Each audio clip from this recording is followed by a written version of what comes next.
All right, so we will find out, Skip, 8 Eastern tomorrow on ESPN. The draft goes down. But let's talk about the quarterbacks. All the buzz with who is going to go #1, just like when it happened in 2005 when the Niners were deciding between Alex Smith and Aaron Rodgers. Now, former Niners coach Mike Nolan said the decision was made to go with the safe pick in quarterback Alex Smith over, quote, cocky and arrogant Aaron Rodgers with the #1 overall pick in the 2005 NFL draft.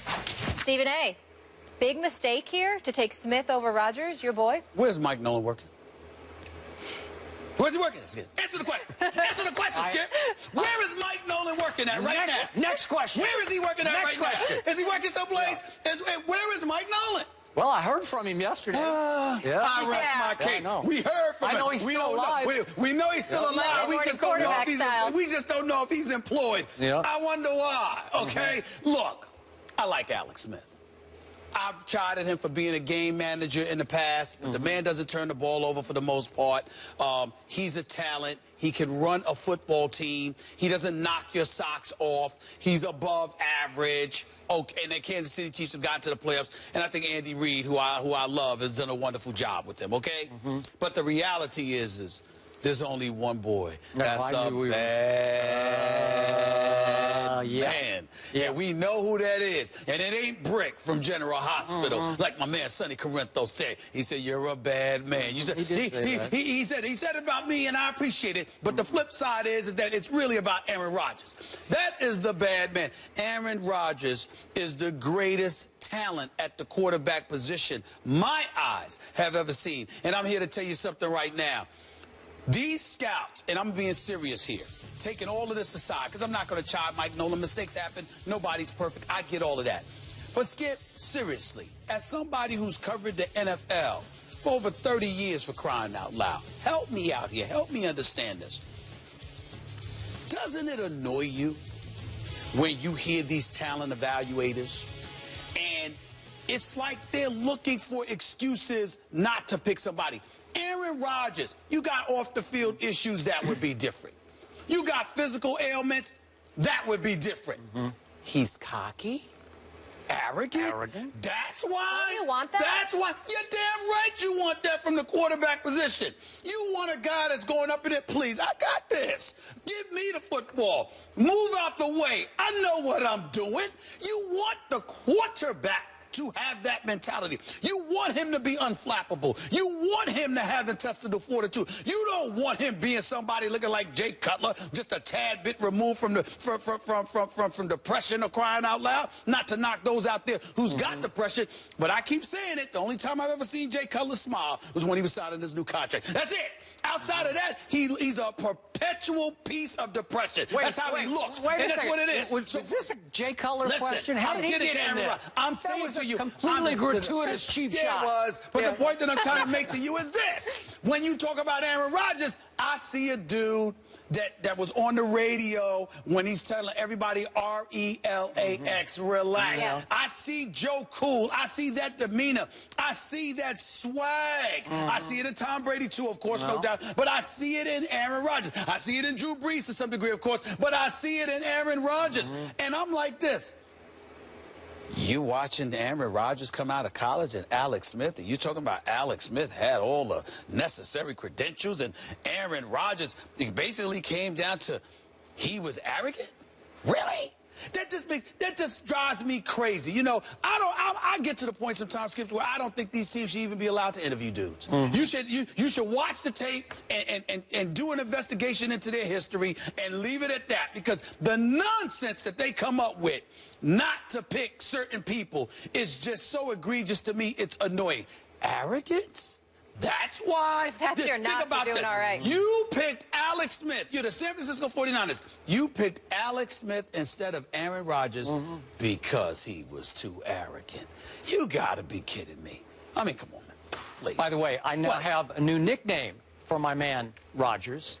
He's arrogant, Rodgers, right? Arrogant. I've told you. Listen, and again, no knock on him. He's still arrogant. He's still cocky. And what's wrong with it? Okay. I'm just saying, tell me what's wrong with it. Tell me what's wrong with the arrogance. You got to believe in yourself There's nothing wrong with it. Occasionally, it's a little much. And I must say, he has not been able to back up his arrogance over the last couple of years because the bad man has often, too often by his standards, just been bad, especially last year. You know it, and I know it, but I'm going to move on. Last year was not a good year. Thank you. According to his standards. Yes, by his standards. Okay. Yes. Now, what happened? They also, by the way, Scott McLuhan, who's now the GM in Washington, was also part of this decision that Mike Nolan made. What have I told you? Let's look back at what they said. Number one, arrogant. What have I told you? And it mostly applies to me in all my time covering the National Football League, which goes way back. This mostly applies to white coaches with white quarterbacks pre-draft.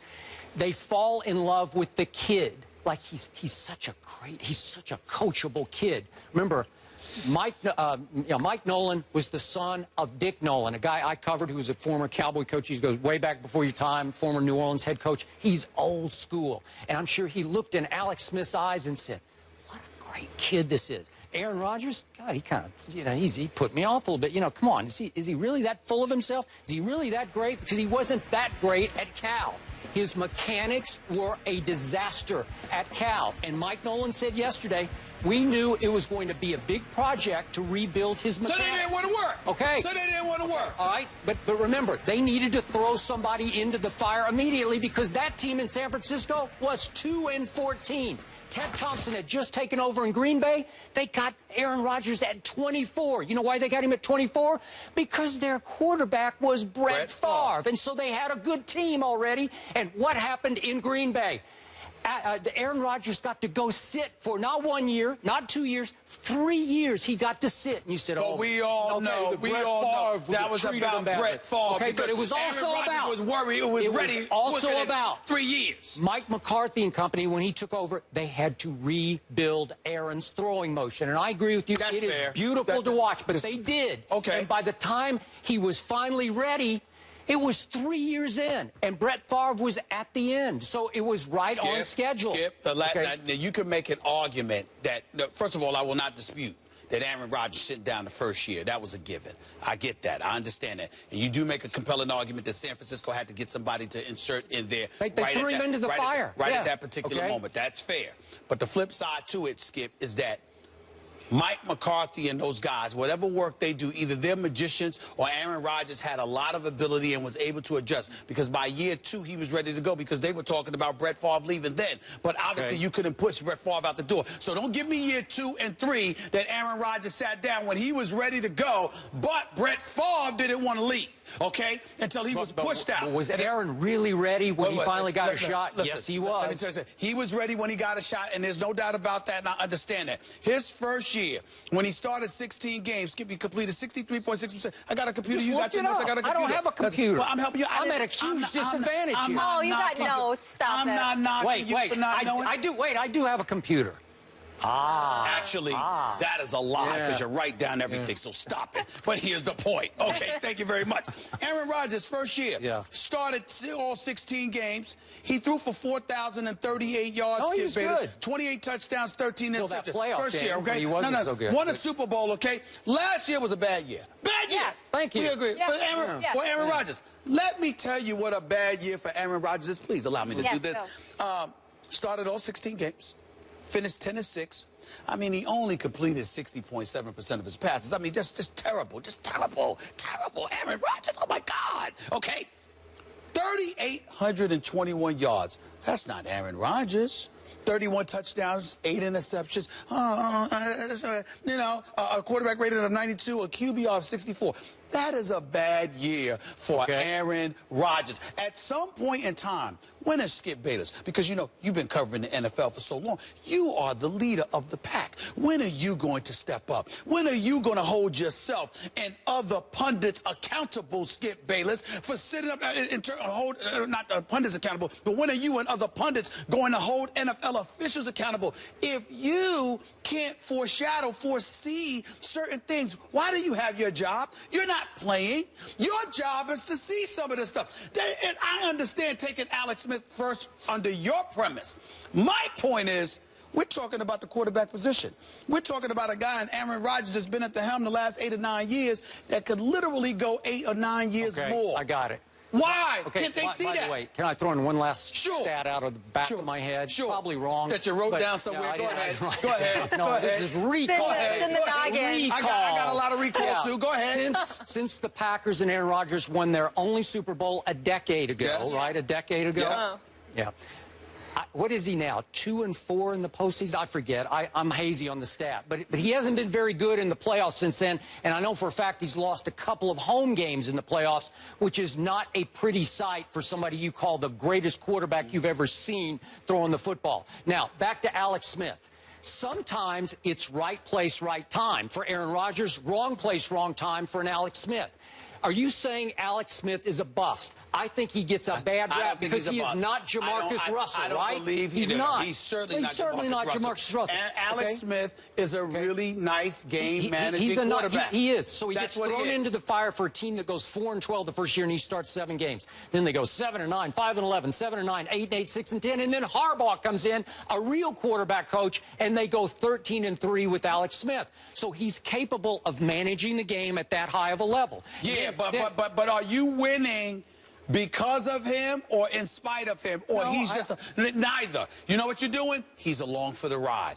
Green Bay wins because of Aaron Rodgers. Okay, but there are times under Andy Reid, there are times under Andy Reid that they have won because of Alex Smith. He's been really good.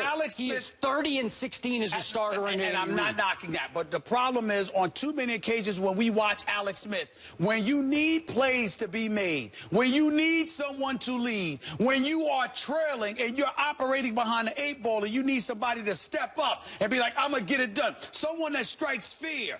He's not that guy. When I think about an Aaron Rodgers, when I think about Tom Brady or Drew Brees, you're going like this. Right. Man, just keep the ball away from them. Don't let them get the ball back. You don't give a damn if Alex Smith gets the ball. You ain't worried about him the way you worry about other guys. Do you remember the playoff game against Andrew Luck, your man, at Indy? Remember that? Yes. When they lost 45-44, and Alex Smith lit them up for 44 points. When they had that huge lead and Indianapolis came back. They collapsed, and that's more the defense than Alex Smith.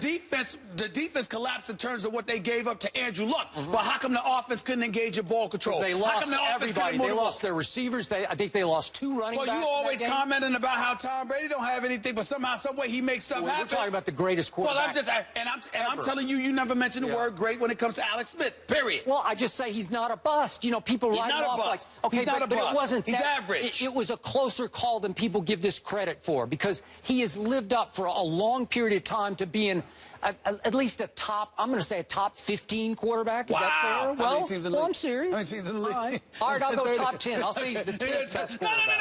No. Stick with your original. Go with your gut. Go with your gut. The top 15. Joey Bosa. That's what you said. Top 15 in a 30-team league. I'm so touched. Top 15 in the top 30 league. Okay. All right. You know whose playoff hopes didn't live up for expectations? Arrogant Rodgers, right? Oh, I was going to the Clippers. Yeah, sorry. But glad you got that one in real quick.